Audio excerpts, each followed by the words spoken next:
Honorable Senators, I'll proceed to put the question that the Energy Amendment Bill, Senate Bills number 42 of 2023, be now read a second time.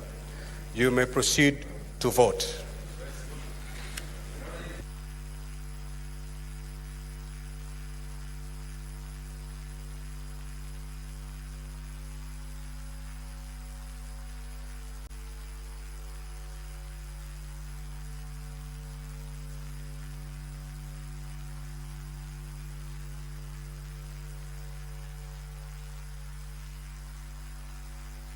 The recurrent expenditure, Honorable Speaker, goes all the way up to 70%. So, Honorable Speaker, what worries me most is that our judges, Honorable Speaker, who live in this country, and I do expect they also visit their rural setting, should have seen what development has been done through CDF. And more so, Honorable Speaker, the issue of bursaries to the needy students. They can remove the members of parliament from the program, but if the program is good, Honorable Speaker, I would recommend that we retain the program and get a way of keeping the members of parliament out of it. Even now, we are only patrons, Honorable Speaker. We are not implementers. So, Madam Speaker, what worries me most is a situation where instead of our judges fixing what is not working, they want to destroy what is working. That is unfortunate, and we cannot allow that. So I want to urge our honorable members, Honorable Speaker, that we make sure this important fund is entrenched in the Constitution.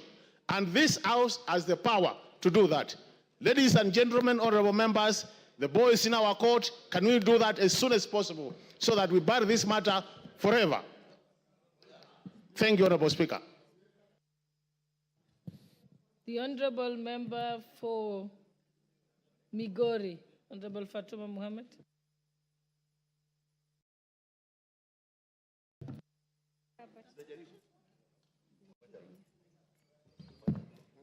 Thank you, Madam Speaker.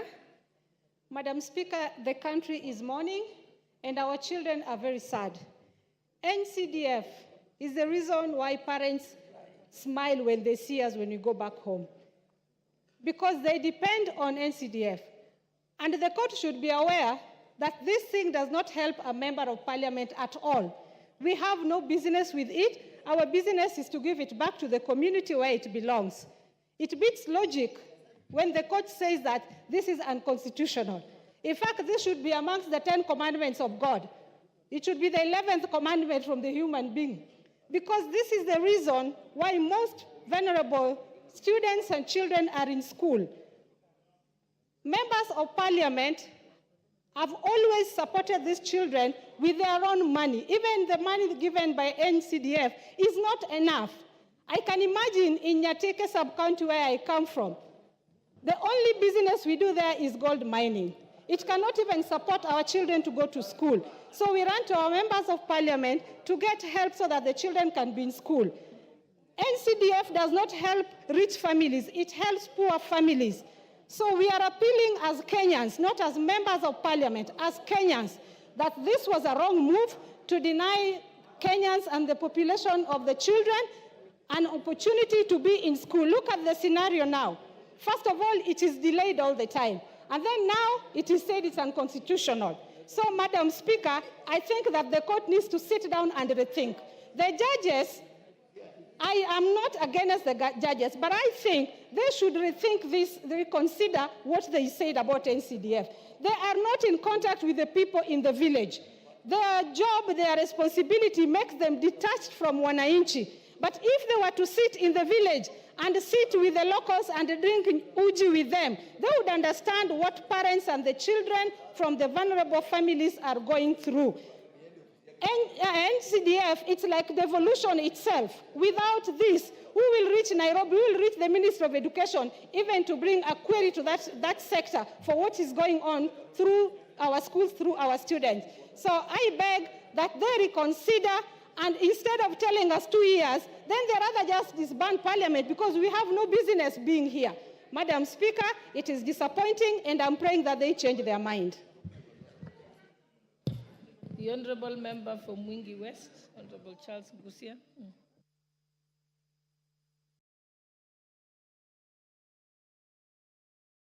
Pressing the bell, the intervention. Thank you, Mr. Speaker. Madam Speaker, I just want to join my colleagues in what they have said. CDF doesn't belong to members of parliament. CDF belongs to Kenyans. CDF, we have got a testimony of the number of people who have been educated, orphans who have become doctors, orphans who have become pilots, orphans who have become lawyers because of the matter of the CDF, Madam Speaker. Madam Speaker, I just followed the ruling in the court, and it seems majority of the three judges, actually, they don't have even children in this country. Because they are rich, they think they can only educate their children in London without depending on CDF, Madam Speaker. Madam Speaker, removing the CDF out of this country is going to be travesty of justice, because it is the only fact we have seen in all over the constituencies, in all the villages in this country, Madam Speaker. Madam Speaker, it is high time we educate the judiciary that money, the CDF money is not for members of parliament. We need to support it. I ask the fellow colleagues, let us move very fast. We'll entrench this fact in the Constitution. Let us move very fast, even change the act, even anything that is contagious for these facts, Madam Speaker. I want to support my colleagues, and we are not going to let the CDF to go anywhere. Madam Speaker, with those few remarks, I support. The Honorable Didi Raso, member for Saku. Still time, it will get to Thank you very much, and we can speak for Honorable 2 minutes. Speaker. More people participate. Honorable Speaker, I have this belief that judges and lawyers are the best people in town.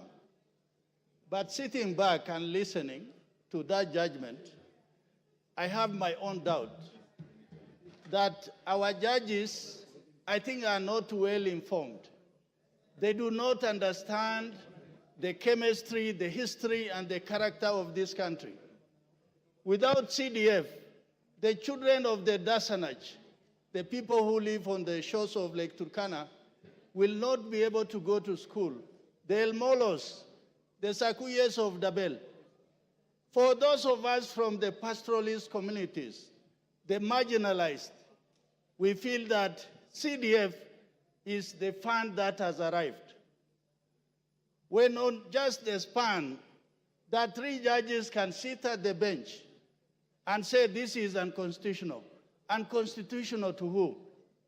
CDF is about the people of this country. If there are no people, then there's no constitution. What does the constitution serve? Madam Speaker, as a house, we have a duty. Our responsibility is to make laws for this country, and the best laws for that matter.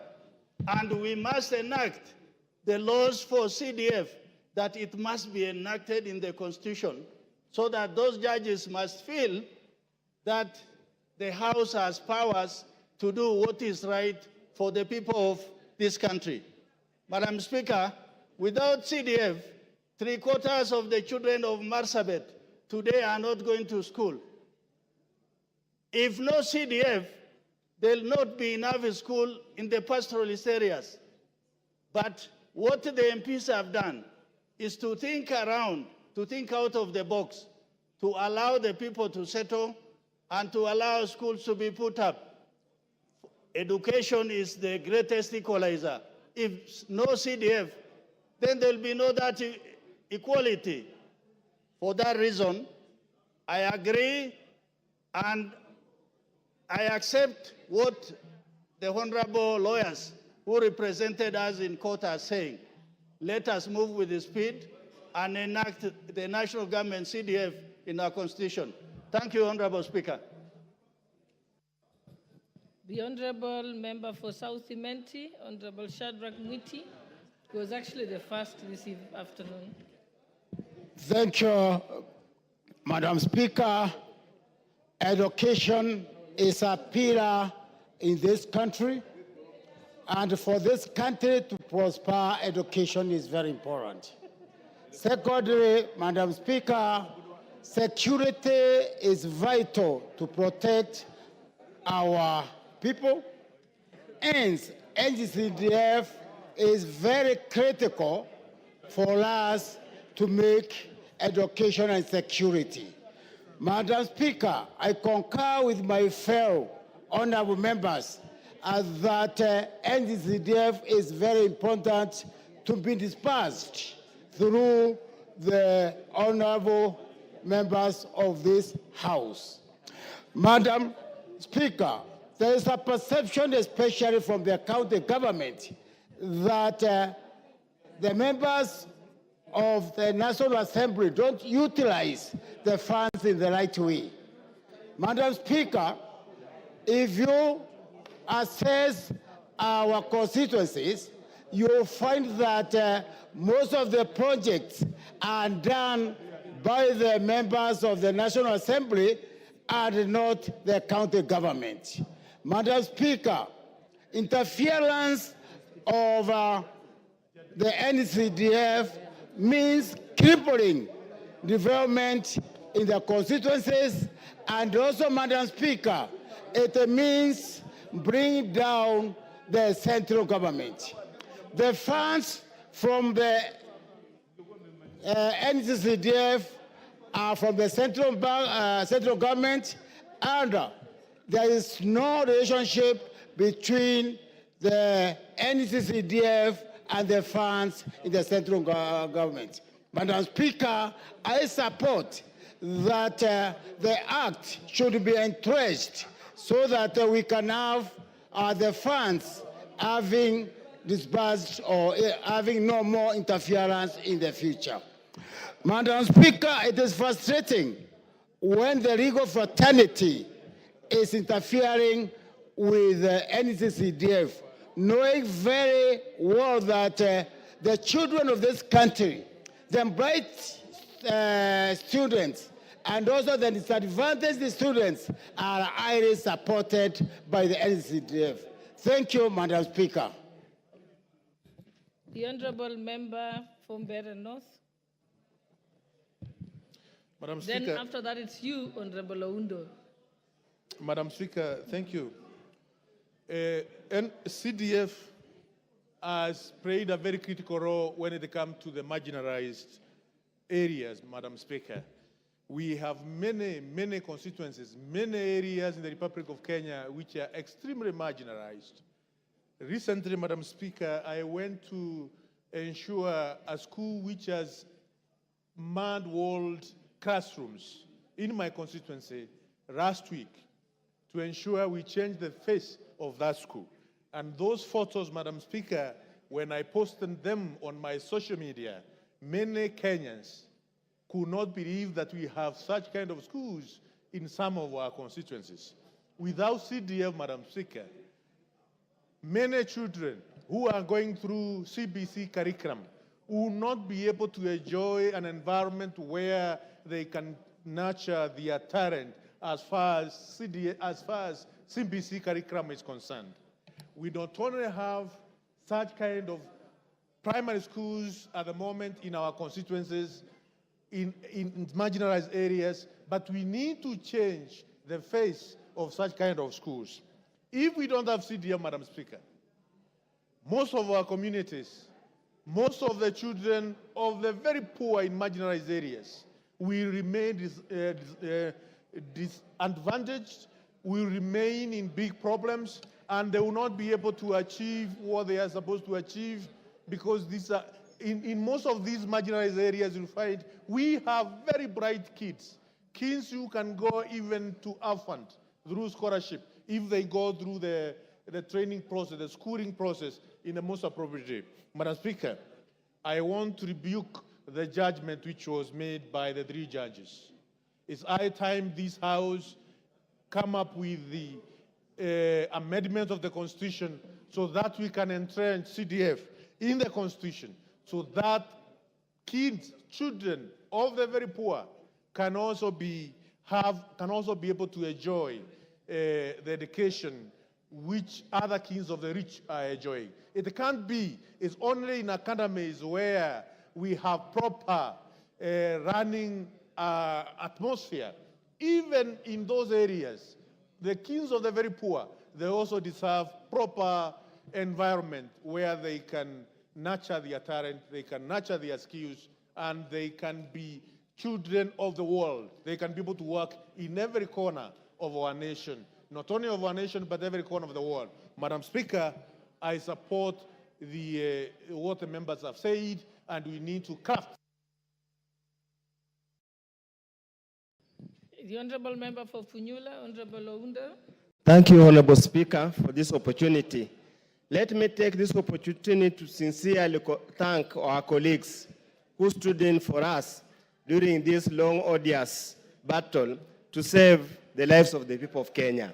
Honorable Speaker, I attended the judgment that Friday, and we left with the heavy legs, heavy heart, and I can see my friend Droppings was here with him, and I sincerely felt that it was extremely unfair on the tone and the wording and the way the three judges dispensed of the matter.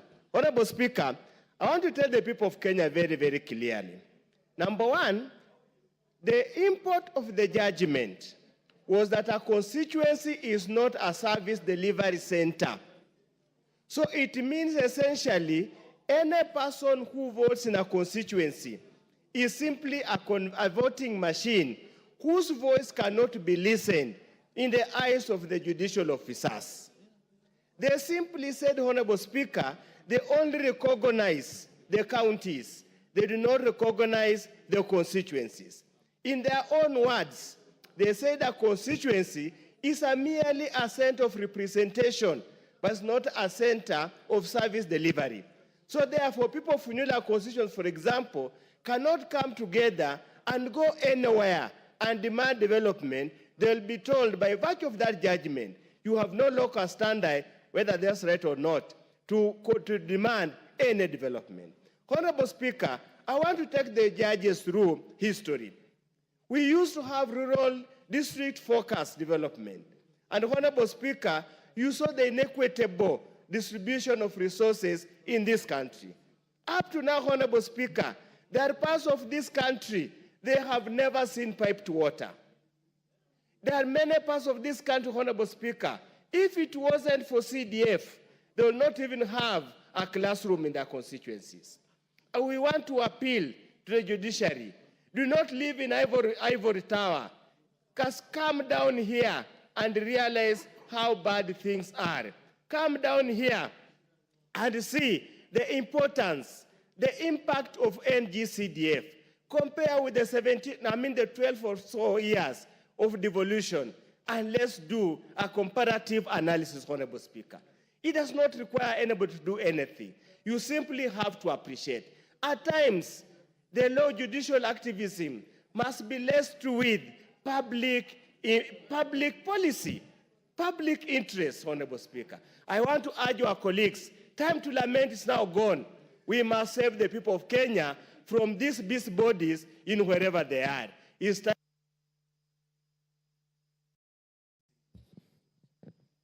The Honorable Member for Lamu East, Honorable Rueda Obo.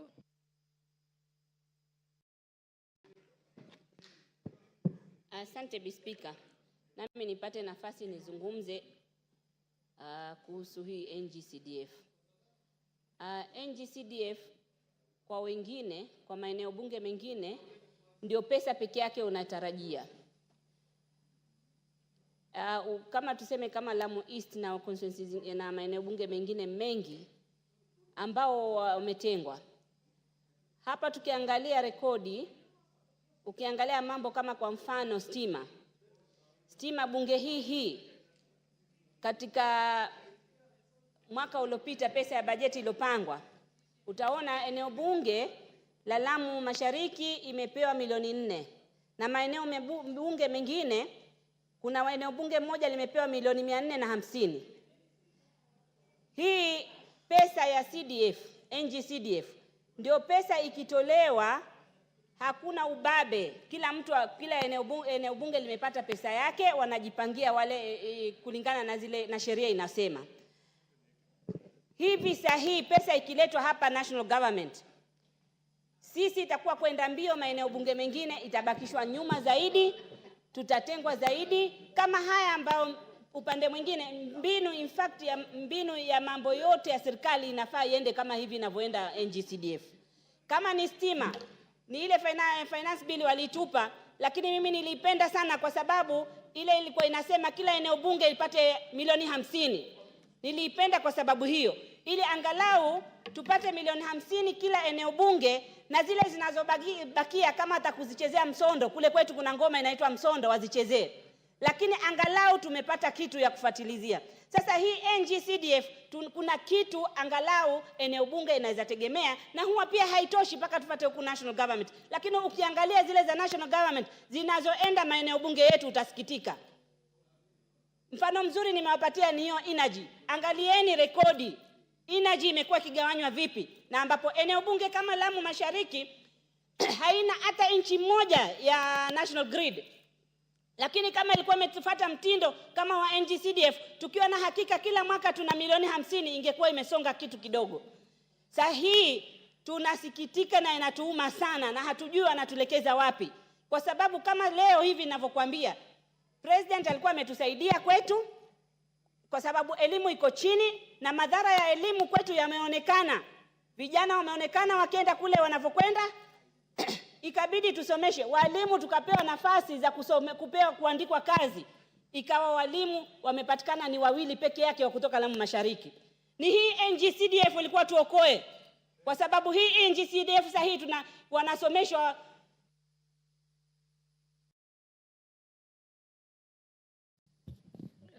half a minute.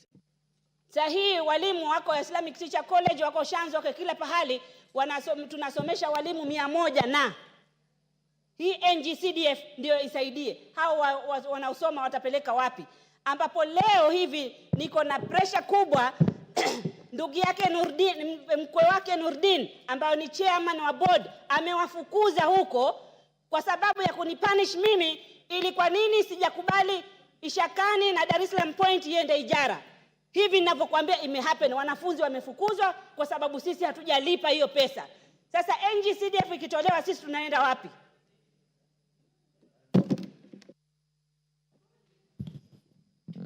The Honorable Member Makilap. Thank you, Madam Speaker. I want to say from the onset that the ruling by the judges was actually an affront against the will of the people of Kenya that elected us to this parliament. Members of parliament represent the interests of the people of Kenya. We are the lawmakers. The judges are the law interpreters. It is now time again for members of parliament to let the judges that we are the legislators. We shall make the law again clear so that they should be able to interpret it correctly in pursuit for justice for the people of Kenya. Madam Speaker, NGCDF removed Kenyans from poverty, from fundraisings. Many people were doing a lot of fundraising. Even people were being robbed of their livestock to finance schools, construction of schools, so that they sell animals so that they can be able to build the schools. The same citizens who are paying taxes, you follow them again to get money to build the schools. But when NGCDF came into being, that problem is sorted out. Madam Speaker, this is an affront. If you look at even our brothers who are churches, they don't live in the grassroots. They are urbanites. They live in town places. They enjoy life in the cities, but they are not in the rural areas where the rubber meets with the road. Madam Speaker, over the weekend, through NGCDF, we delivered a bus to one of the remotest places in my constituency called Guigui, a school that has over 1,200 students that have never seen a school bus. Madam Speaker, this is a serious matter that this House must prosecute immediately, because even the children of the brothers and sisters of churches who live in urban areas, they benefit from CDF because they get bursaries, Madam Speaker. Secondly, Madam Speaker, I want to let it know, Kenyans, that members of parliament are not managers. Judges, wherever you are, members of parliament are not managers of NGCDF. Go look for the gazetted NGCDF fund managers. We do an oversight. We do an oversight to ensure that the projects that have been actually planned are actually delivered within time. Madam Speaker, finally, let us now proceed to appeal this matter and come back within these 2 years that they have given us, concretize the law under the Constitution so that we restore order and tell churches. The Honorable Member for Gishugu, Honorable Githinji. Thank you, Madam Speaker, for this opportunity. And let me start by thanking my colleagues who handled this matter on a pro bono basis.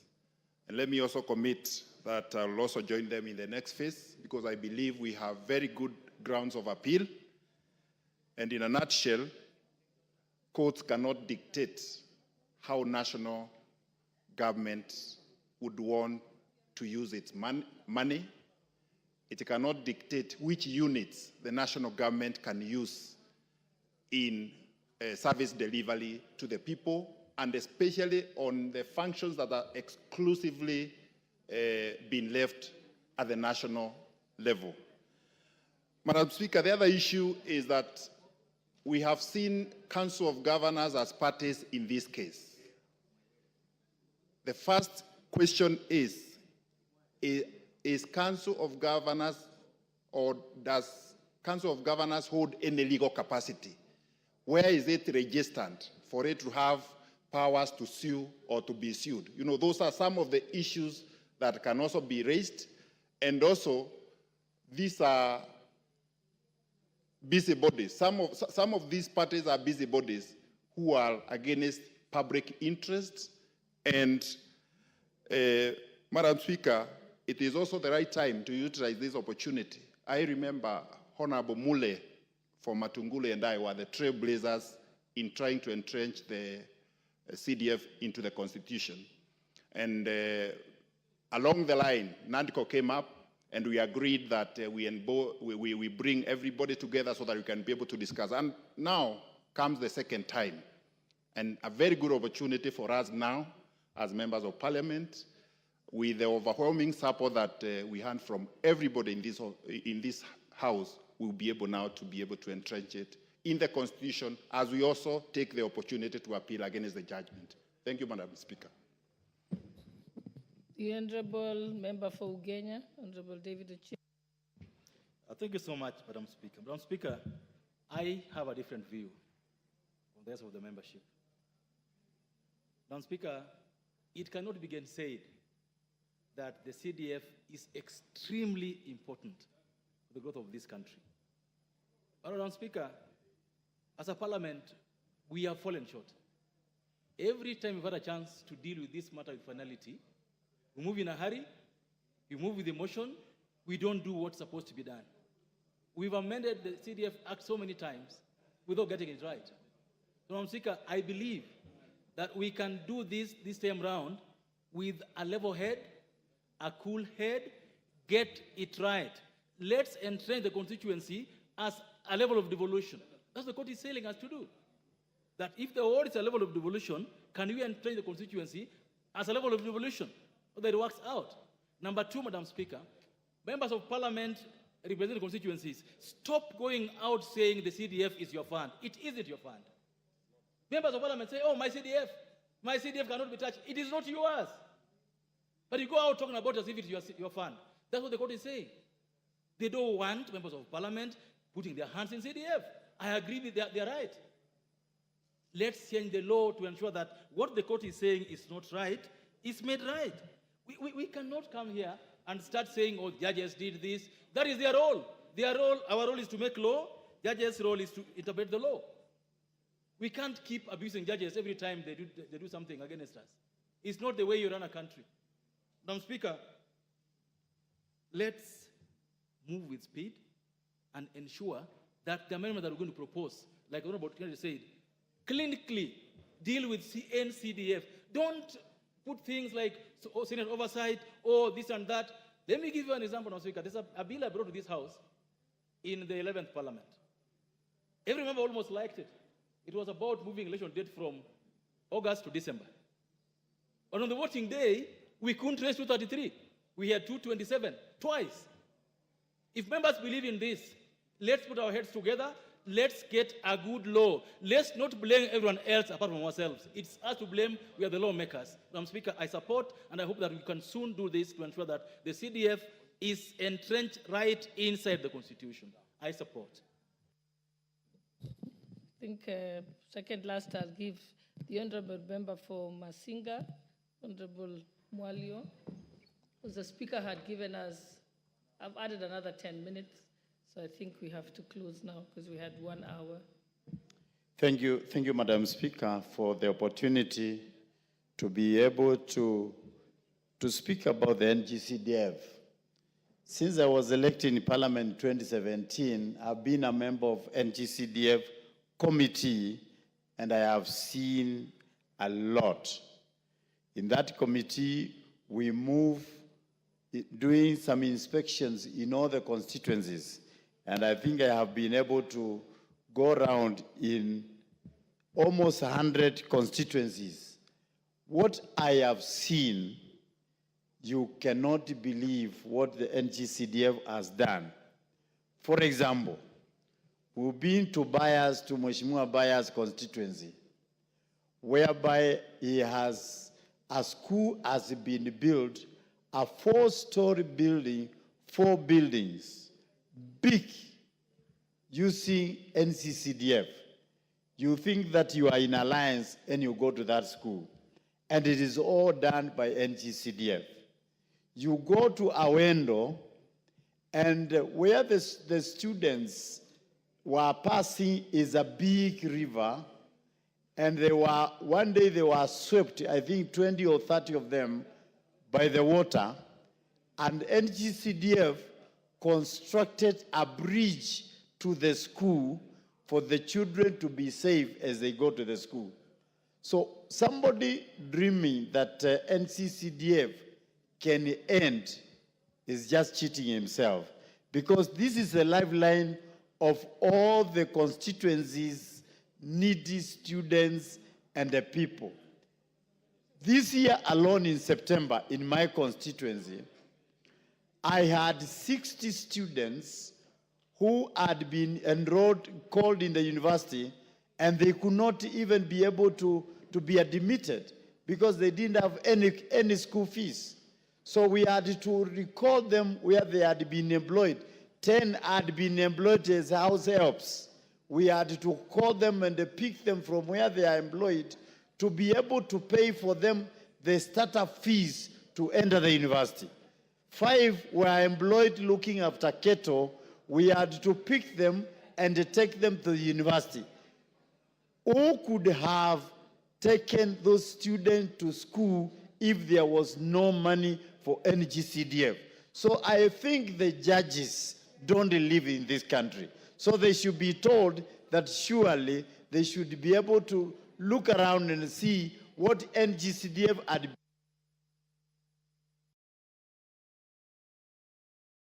The Honorable Sirma, you're going to have the last bite on this. So now, honorable members, thank you. I don't have that luxury to give one person more because of the time. It was 1 hour. The speaker added 10 minutes. That time is lapsed. Put it on. All right. Mr. Speaker, thank you for the opportunity you have given me. Being the chair of the National Government Constituency Development Fund Committee of Parliament, I wish to thank the members who have contributed to this, and they have clearly shown that they mind about Kenyans, because Kenya is our country and we love it. I also want to thank the advocates of this House who gave pro bono service to this case. Mr. Speaker, I would say judges who who dealt with this matter are failed Kenyans. And we want to say that they should have just resigned today so that they can go and explain, or they could go and face Kenyans so that they know the pain Kenyans are going through in their villages. Mr. Speaker, this fund is an equalizer to all other funding in this country. The member for Marakwet West, what's out of order? Out of order. Honorable Speaker, Honorable Sirma has made a very serious remark that the judges must resign today. Honorable Speaker, is it in order, knowing too well that the procedure for removal of judges from office, that the Honorable Sirma makes a remark to the effect that the judges who made the ruling must resign, knowing that the judiciary in this country is independent and there is a procedure for removal from office of a judge. Honorable Speaker, that remark must be withdrawn and should not be on record. Of course, Honorable Sirima, you must withdraw that remark, if indeed you made it. I said they have failed Kenyans, and if their conscience is right. Order. Order. Honorable Sirima, did you say the judges must resign for making this judgment? I said they should resign. Then did you say they must or should? Should. I said they should, based on the consciousness of what they did against Kenyans. Go ahead with your submission. Yeah, Mr. Speaker, CDF is an equalizer of development in this country. There are sections of this country who have been left behind, but CDF has brought them to be equal to other areas. Mr. Speaker, this fund is audited by 6 institutions. So therefore, when they say there is theft, I think it's a very wrong notion. Mr. Speaker, the judges mentioned that the CDF fund account managers, their term in the constituency is based on the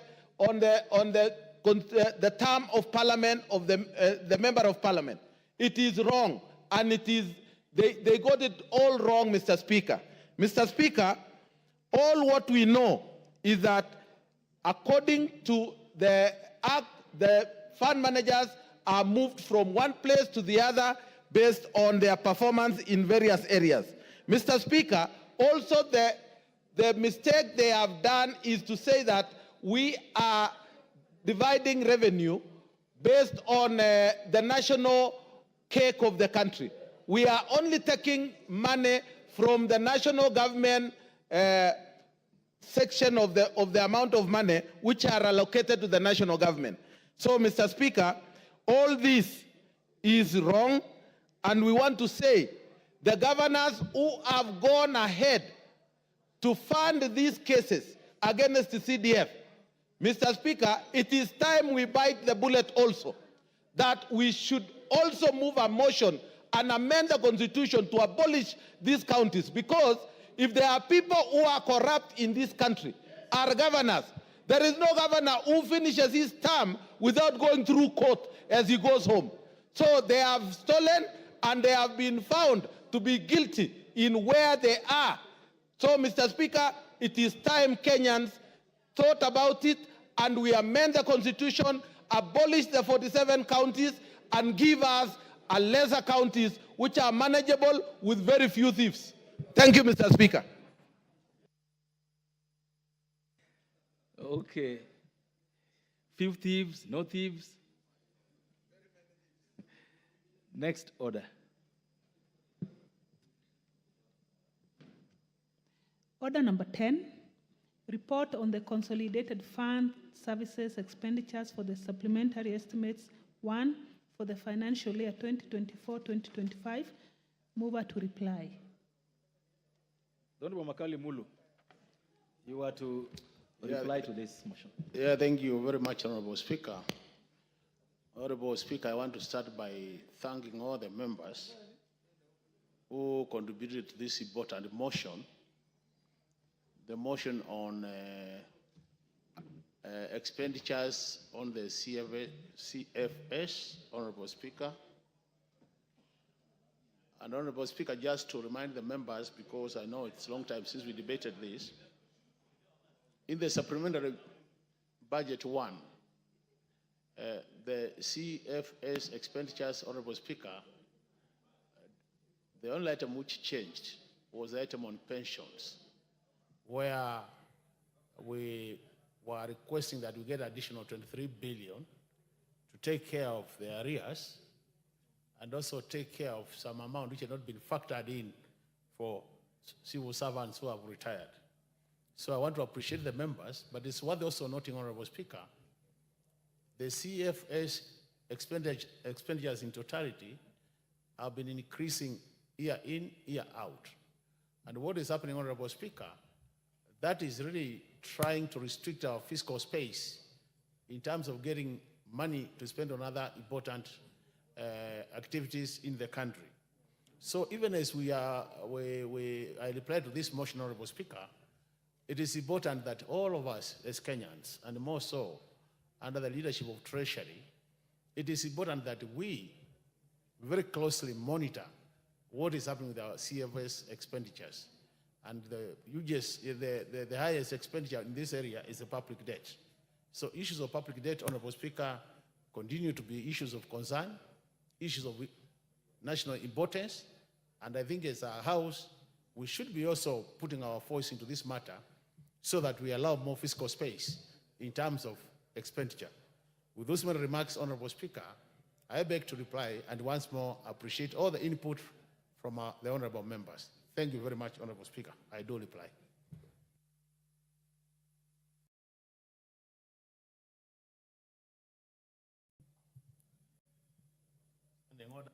Makali Mulu, you want to come back? Yeah, Honorable Speaker, I wanted to come back, and I want to, I'm standing order number 53, Honorable Speaker, where I want to, 53, Section 3, where I want to request that we defer the putting of this question to another day, Honorable Speaker, if you allow. Thank you very much. Thank you so much, honorable members. The decision on this motion is deferred to the next time the matter is listed in the order paper. Next order. Order number 11, motion. Public petition on funds spent contrary to the provisions of Article 223 of the Constitution. Mover to reply. The Honorable Ng-Cdf. Thank you, Mr. Speaker. Mr. Speaker, this evening I stand to reply to the motion which was occasioned by a petition which came to our committee regarding expenditure on public funds under Section 223 of our Constitution. Mr. Speaker, this was done. We listened to the petitioner, we listened to several witnesses, we did our investigations, and we brought the report to the House. Consequently, we moved a motion, and Mr. Speaker, allow me to appreciate all the members who contributed to the motion and also finally gave it a broader adoption for the report. Mr. Speaker, the country lost over 400 billion shillings from the report we tabled, and the House, Mr. Speaker, adopted the motion, and that gave a broader adoption. Because we have 15 members of the committee, and the House has over 300 members. So, Mr. Speaker, for the members to sit in the House and give time to discuss and adopt this report, Mr. Speaker, it has given it a wider strength to prosecute the issues going forward, because now it has been forwarded. It will be forwarded to the Implementation Committee. Mr. Speaker, as I wind up, I'm grateful for even the leadership of the House.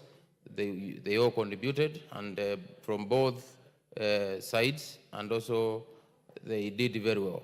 Mr. Speaker, I beg to reply.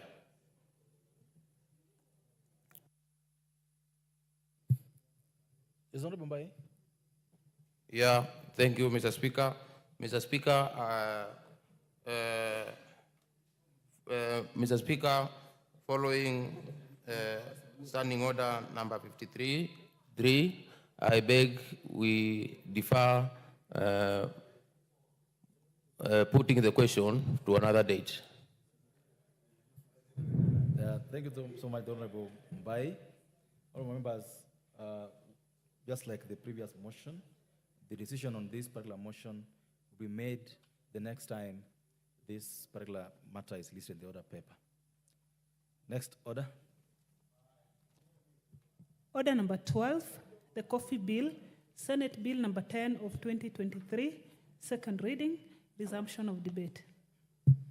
Honorable members, debate on this bill had commenced, it had been moved, it had been seconded, and the Honorable Mogaka was on his feet. I know that he's in the House. This is the coffee bill. And this is a chance for those who want to do work for coffee to stand up. Honorable Mary Massey.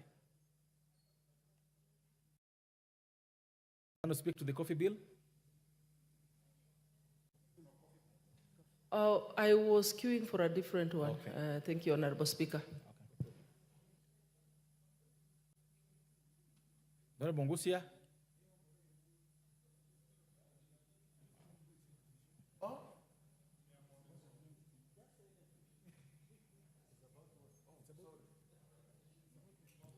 Honorable Gichimu, go ahead. Mr. Speaker, thank you very much, Mr. Speaker, for giving me this opportunity to contribute to this coffee bill. Coffee bill is a very important, coffee is very important aggressive item. Order. Honorable Mawade, who gave you the chance to speak? This chance is to remember for Honorable Gishimu. Gishugu. Mr. Speaker, You didn't even request for a chance. I did. I've been waiting. Order. Honorable Gishimu. Thank you, Mr. Speaker, for confirming that this chance belonged to me. There is only one Honorable Gishimu member for Gishugu in this parliament, so I was wondering. But, Mr. Speaker, this is a very, very, very important legislation for the people of Gishugu and Kirinyaga at large. Honorable Speaker, I'm a coffee farmer myself, and I also represent very many coffee farmers in my constituency. It's one of the backbones and one of the main economic activities in my constituency. And that is why it is very, very important for me to contribute to this bill. Honorable Speaker, this bill, in part, but before I contribute, let me first of all say that this bill came before this House, or a bill similar to this came before this House in the 12th Parliament, and this House deliberated on this bill. We ably passed the bill with amendments, as having gone all the relevant stages of the lawmaking, and it was subsequently submitted to the Senate, where it died before the lapse of the last Parliament. And it was revived in the Senate, and actually it captured most of the issues that we were able to deliberate in the 12th Parliament. So it's a good opportunity now that it has come early enough that we be able to debate on it and pass it into law so that the coffee farmers in this country can benefit out of this bill and this law after it has been signed as an act of parliament. Honorable Speaker, the establishment of the board is a very, very important aspect of this bill, which actually runs from section 4 to 22. But Honorable Speaker, while I agree with most of the provisions, I will be proposing an amendment to indicate that the nominees that are supposed to be nominated by the Council of Governors, who ought to have knowledge in coffee matters, also ought to be farmers. Because it is not defined what is knowledge in coffee matters. I might have just read a book about coffee, and that can make me a person who has a knowledge in coffee matters. So for the farmers to have better representation from the unions, from the Council of Governors, I believe those two nominees by the Council of Governors, on top of having knowledge in coffee matters, also ought to be farmers. Another area that I will also be seeking an amendment is to exempt the farmers who are appointed by the largest union of farmers or organization of farmers to have 3 years experience in management. That will lock so many farmers who can be qualified, because farmers are supposed to be, their experience is in farming. It is not in management. So, Honorable Speaker, that is an area that I feel we need to exempt that class of people, or farmers, so that they are not locked out of the board. Honorable Speaker, I'm also delighted to see that part of the functions of the board is on market intelligence and market promotions for coffee in the international market. And going through the mygovernment.co.ke, I've also seen an article whereby Keproba and AFA have already signed an agreement for export promotion and market intelligence in coffee matters. And that is a reform in the right direction towards promoting and helping our farmers in this country to be able to command the already established market, and also to create or to come up with the new markets so that our farmers can be able to increase their earnings. Because one of the problems that we've been facing is that we have over-relied on the traditional markets in the coffee sector. It is the right time we empower those agencies in this country who spend and use taxpayers' money like Keproba. Keproba was born out of merging of the Kenya Export Promotion Council and Brad Kenya, so that it can be strong enough to be able to market Kenyan products abroad, promote Kenyan products. And I think this is the high time that this agency is well funded so that it can take Kenya to the next level. Actually, in this country, Honorable Speaker, we have signed so many agreements. Yeah, we have signed the Kenya-EU trade agreements, the Kenya-UK trade agreements, but who is following up on these agreements to make sure that we utilize the chances that we have through this agreement so that we can be able to export as much as possible, build our forex, earn more money for our farmers. So I think this creates an opportunity for us, and especially in matters coffee, to have a body. And much as the board is also mandated in promotion and marketing of coffee, I think, and I will be proposing an amendment, that the 2% that will be levy that will be paid by the buyers, at least a slice of it ought to go to export promotion in Matters Coffee. And I think this will really help our farmers in solidifying the existing market and also the emerging ones. Honorable Speaker, I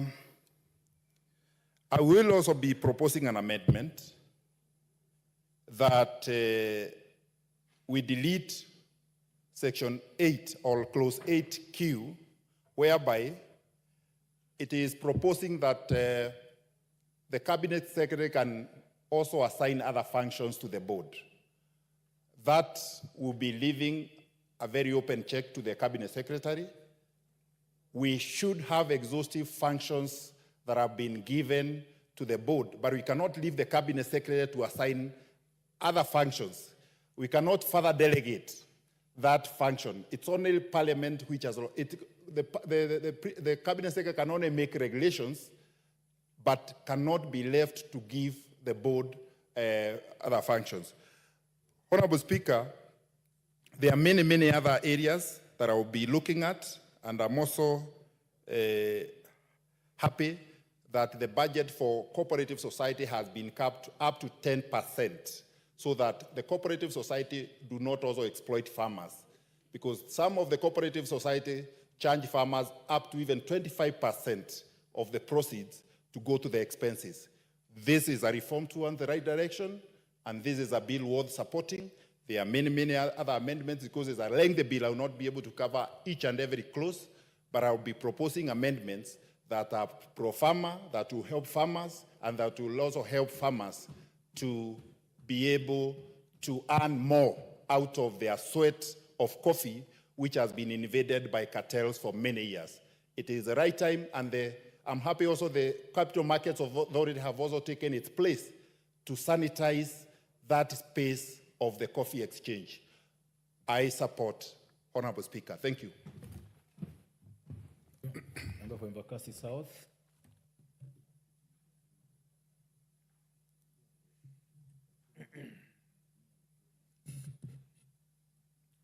Thank you. Thank you, Mr. Speaker, for giving me this opportunity to contribute in this very important bill. It's way overdue in us putting back Kenya into the face or the competition of the coffee market. Let's consult. So, the formation of the Coffee Board of Kenya gives us an advantage, gives our farmers an advantage of being able to get a place. Not only can they hold their meeting, but also promote coffee and look for coffee market on behalf of the coffee farmers in the country. There are some points in this bill, though, that probably need a little bit of amendment and probably changing.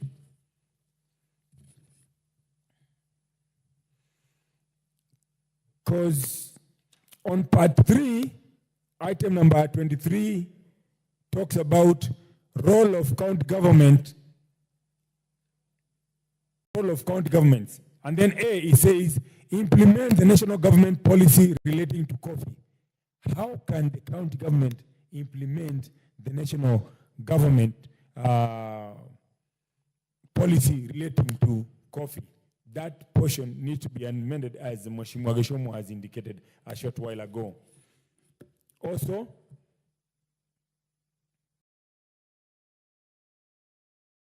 two additional items.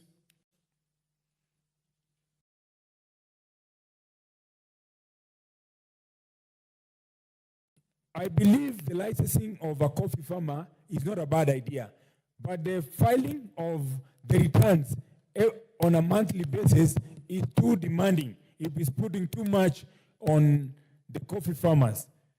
Let's allow for some of these policies to be generated by the board. Let's not micromanage the board. Having said that, thank you very much, Mr. Speaker, for giving me an opportunity to contribute to this very important bill.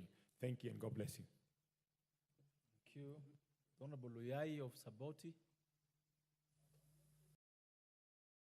Okay.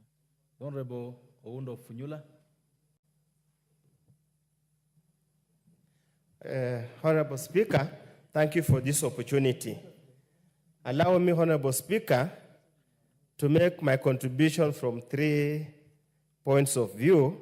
The first point of view, Honorable Speaker, is that I'm a consumer of coffee. I like drinking coffee. Secondly, I'm a Kenyan, and for many, many years, coffee was considered the black gold of Kenya. Thirdly, Honorable Speaker, allow me also to make a contribution on the strength of my membership in the Committee of Trade, Industry and Cooperative, in which a big chunk of this bill is going to be domiciled, so to speak. And Honorable Speaker, let me also take this opportunity to state that recent studies have suggested part of Funyula constituency and part of Ugenya are suitable for coffee plantation, coffee growing. And probably even the coffee grown in those areas could be of much more value and of higher quality compared to the coffee grown in Kirinyaga, where my good friend comes from. Honorable Speaker, we must say it is long overdue to have a standalone bill or act of parliament to regulate the coffee sector. The coffee sector has been on a down spiral for many, many years. And it's indeed important that this bill comes through. And I'm also commend members from the so-called Mount Kenya region, the Murima, for having spearheaded this agenda since the 12th Parliament. And therefore, Honorable Speaker, I just want to make a few comments here and there in respect of the bill. First of all, Honorable Speaker, the bill essentially is an act of parliament to provide for the establishment of Coffee Board of Kenya and the Coffee Research Institute, but more importantly, to provide for the roles of the national and county government, the regulation, development, and promotion of the coffee industry, and for connected purposes. Honorable Speaker,